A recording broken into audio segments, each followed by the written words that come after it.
با سلام دوستان عزیز و گرامی، تاریخ 11/8/1404 تامسون انباری، مازندران، روستای خورشید.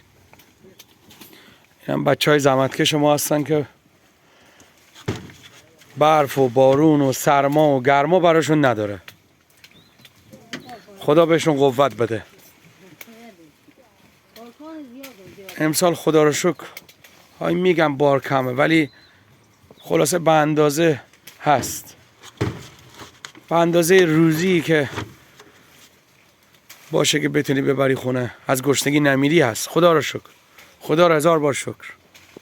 اینم آقای پهلوانه که عین پهلوانا زحمت میکشه.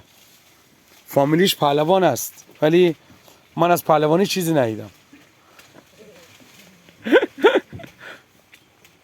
اینم آقا عبدالله که وقتی 40 میندازه بالا 80 در میاد. آمید میگم 40 میندازه بالا 80 در میاد.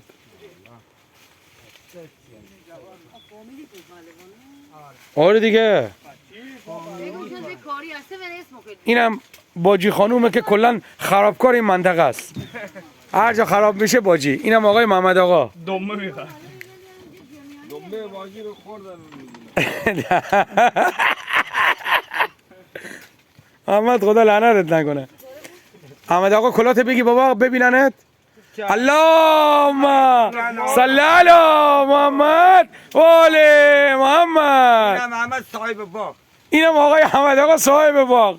عشق صاحب باغ دید اینجور کار کنه؟ لیلی کجا صاحب باغ دید اینجور کار کنه؟ باغ درجه یک. خدا بهش قوت بده، خدا بهش قوت بده، خدا بهش قوت بده. با به تو هم قوت بده. خدا رو دور کردم که بشناسه صاحب باغ. جان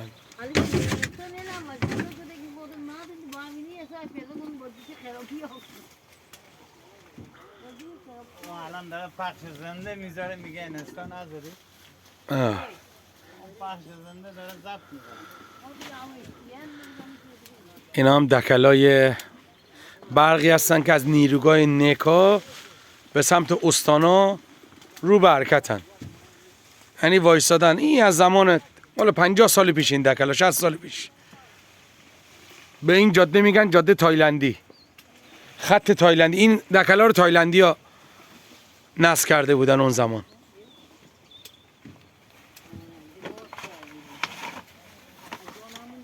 خدا حافظ.